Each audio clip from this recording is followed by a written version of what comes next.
Assalamualaikum friends. As you know that I am your brother Wahid Bagri and you are watching Study About Math. जैसा कि हमने कल discuss किया था introduction of algebra कि algebra का इंट्रोडक्शन क्या है और उसके बाद हमने डिस्कस किया कि अलजेब्रिक एक्सप्रेशन क्या है और उसके बाद हमने डिस्कस किया कि वेरिएबल्स क्या हैं, कांस्टेंट क्या है, कोएफिशिएंट क्या है और फंडामेंटल ऑपरेशन क्या है। और उनके बाद हमने उसकी एक्सरसाइज 8.1 भी सॉल्व की थी जिसमें हमें एडिशन करनी थी और मैंने आपको दोनों मेथड बताए थे, एक वर्टिकल मेथड था और दूसरा हॉरिजॉन्टल मेथड था। और आज हम सॉल्व करने जा रहे हैं एक्सरसाइज 8.2 जिसमें हमें वो कह रहा है subtract second term from first, यानी कि जो सेकंड टर्म है उसको आप माइनस करें पहली टर्म से। फॉर एग्जांपल किस तरह से हमें क्वेश्चन दिया गया है वो हमें कह रहा है 8 अब ये हमें क्वेश्चन कह रहा है कि subtract second term from first term, यानी कि ये जो सेकंड टर्म पड़ी है आप इसको सब्ट्रैक्ट करें फर्स्ट टर्म के साथ। तो हम इसको हॉरिजॉन्टल मेथड के तरीके से करेंगे। उसमें किस तरह से करेंगे आज मैं आपको बताता हूं। हम यहां पर सबसे पहले सॉल्यूशन लिखेंगे और हम लिखेंगे 8a माइनस, हम यहां पर गामा की जगह पर माइनस इसलिए दे रहे हैं कि यहां पर हमें कह रहा है सब्ट्रैक्ट करना है और कल हमें एडिशन इसलिए दे रहे हैं लेकिन वो हमें कह रहा था आप इसको ऐड करें। आज हम इसलिए सब्ट्रैक्शन दे रहे हैं, ये हमें खुद कह रहा है कि आपको सब्ट्रैक्ट करें। अब 8 है और सेकंड टर्म में 5 है। जब 8 में से 5 में जाएंगे तो हमारे बच जाएंगे 3। ये हो गया जी हमारा आंसर। ये हो गया हॉरिजॉन्टल मेथड। अब हम इसको करेंगे वर्टिकल मेथड के साथ। क्या हम इसको वर्टिकल मेथड के साथ किस तरह से लिखते हैं? वर्टिकल मेथड में हम इसको लिखते हैं जैसे मैंने आपको कल बताया था अप एंड डाउन में लिखते हैं, जैसे हम आर्म एडिशन और सब्ट्रैक्शन करते हैं। हम इसको लिखेंगे 8 और उसके नीचे हम लिखेंगे 5 और यहाँ पर हम सब्ट्रैक्शन की साइन दे देंगे। फिर हम देखेंगे कि 5 में 8 में से 5 में कितने बच गए, हमारे 3 बच गए और ये हम सेम कर देंगे। तो हम वर्टिकल मेथड इस तरीके से करते हैं और हॉरिजॉन्टल मेथड इस तरीके से करते हैं। तो अब हमें कुछ क्वेश्चंस दिए गए हैं और वो क्वेश्चंस हमें ये कह रहे हैं कि यहाँ पर सेकंड टर्म को फर्स्ट टर्म में से माइनस करें। तो आए सबसे पहला क्वेश्चन में दिया गया है 4a माइनस 8a। अब हम इसको हल करेंगे हॉरिजॉन्टल मेथड के जरिए से। हम लिखेंगे सॉल्यूशन बाय हॉरिजॉन्टल मेथड।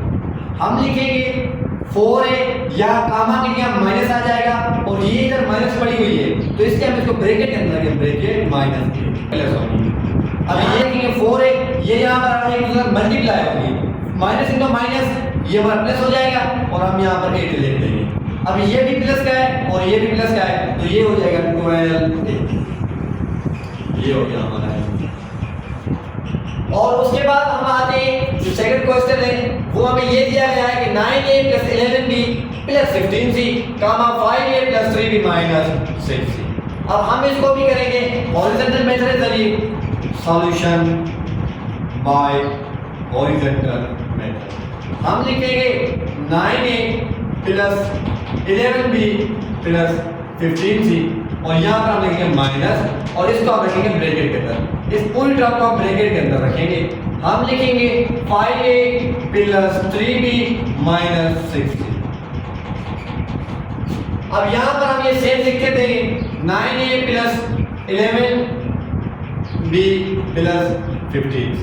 अब ये जो माइनस है ये पूरी ब्रैकेट साथ मल्टीप्लाई होगी, इधर कुछ कोई सिंबल नहीं है, यानी इधर प्लस मौजूद है। माइनस इनटू प्लस माइनस 5, इधर प्लस है माइनस इनटू प्लस माइनस 3, इधर माइनस पड़ी हुई है माइनस इनटू माइनस प्लस। अब इस स्टेप में से जो एक दूसरे साथ ऐड हो रहे हैं वो ऐड करेंगे और जो एक दूसरे सब्ट्रैक्ट हो रहे हैं उनको हम सब्ट्रैक्ट करेंगे। पहला हमारे पास पड़ा है 9a और इधर हम देखेंगे कि इधर पड़ा है 5a और 9a प्लस का है 5a माइनस का है, यानी प्लस की तादाद ज्यादा है और माइनस की तादाद कम है, इसलिए हमारे पास जो टर्म बचेगी वो प्लस की बचेगी। 9a में से अगर 5a जाएंगे तो हमारे बचेंगे 4a प्लस के और इधर पड़ा है 11b और इधर पड़ा है 3b, माइनस की तादाद कम है प्लस की तादाद ज्यादा है, इसलिए हमारे पास जो टर्म बचेगी वो प्लस की बचेगी।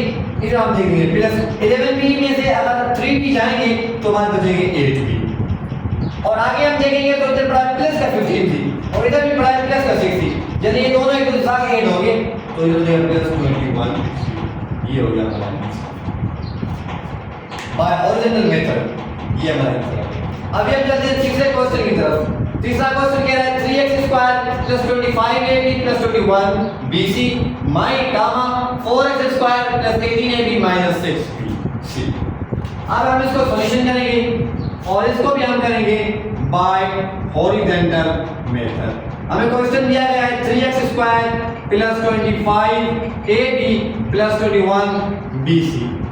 जहां पर गामा है यहाँ माइनस आ जाएगी और इस पूरी टर्म को हम रखेंगे ब्रैकेट के अंदर। वो इस पूरी टर्म को गामा का जो टर्म पड़ी है सेकंड टर्म उस पूरी टर्म को रखेंगे ब्रैकेट के अंदर। ये होगा 4x square plus 18ab minus 6bc। अब ये वाली टर्म हम सेम लिख देंगे 3x square plus 25ab plus 21bc। ये जो माइनस पड़ी है ये माइनस पूरी ब्रैकेट के साथ मल्टीप्लाई होगी। माइनस इंटू प्लस ये हो जाएगा माइनस 4x स्क्वायर। इधर प्लस पड़ी है माइनस इंटू प्लस ये फिर माइनस हो जाएगा माइनस 18ab। इधर भी माइनस है और इधर भी माइनस है। माइनस इंटू माइनस ये हो जाएगा प्लस प्लस 6b। अब इस स्टेप में से जो एक के साथ ऐड हो रहे हैं वो हम ऐड करेंगे और जो सब्ट्रैक्ट हो रहे हैं हम उनको सब्ट्रैक्ट करेंगे। आइए देखते हैं इधर पड़ा है 3x स्क्वायर प्लस का और इधर पड़ा है 4x स्क्वायर माइनस का। तो हमारे पास जो क्वेश्चन जो हमारे पास आंसर आएगा वो आएगा माइनस x स्क्वायर। हम इसको माइनस 1x स्क्वायर में लिख सकते हैं। अगर 1 हम लिखेंगे भी कोई फर्क नहीं है, अगर नहीं लिखेंगे भी कोई फर्क नहीं है। उसके आगे हम देखेंगे पड़ा 25ab पॉजिटिव का और इधर पड़ा है नेगेटिव का 18ab। तो हमारे पास जो आंसर है आप 25 में से अगर 18 भी जाएंगे तो हमारे पास पॉजिटिव के रह जाएंगे 7ab। और इधर हम आगे आएंगे तो देखेंगे पॉजिटिव का 21bc पड़ा है और इधर भी पॉजिटिव का 6bc पड़ा है। तो जब ये दोनों पॉजिटिव वाले ऐड होंगे तो हमारा पॉजिटिव का आंसर आ जाएगा 27bc और ये हमारा आंसर। तो जी हम कुछ इस तरह से जो सब्ट्रैक्शन है वो हम इस तरह से कुछ करते हैं हॉरिजॉन्टल मेथड के जरिए से। आज की वीडियो को हम यहीं पर खत्म करते हैं। इंशाल्लाह हम अगली वीडियो में अलजेब्रा की जो मल्टीप्लिकेशन है उसको डिस्कस करेंगे कि मल्टीप्लिकेशन किस तरह से होगी। उम्मीद करता हूँ कि आप हमारी ये वीडियो पसंद आई होगी और हमारी बातें आपको समझ में आई होगी। अगर आपको इस टॉपिक के रिलेटेड कोई भी सवाल हो तो वो आप हमसे कमेंट में पूछ सकते हैं और हमारे चैनल को लाइक और सब्सक्राइब करना ना भूलें और बेल आइकन के बटन को जरूर प्रेस कर दें ताकि हमारे नई से वीडियो नई वीडियो जल्द आप तक पहुंच सके। अल्लाह।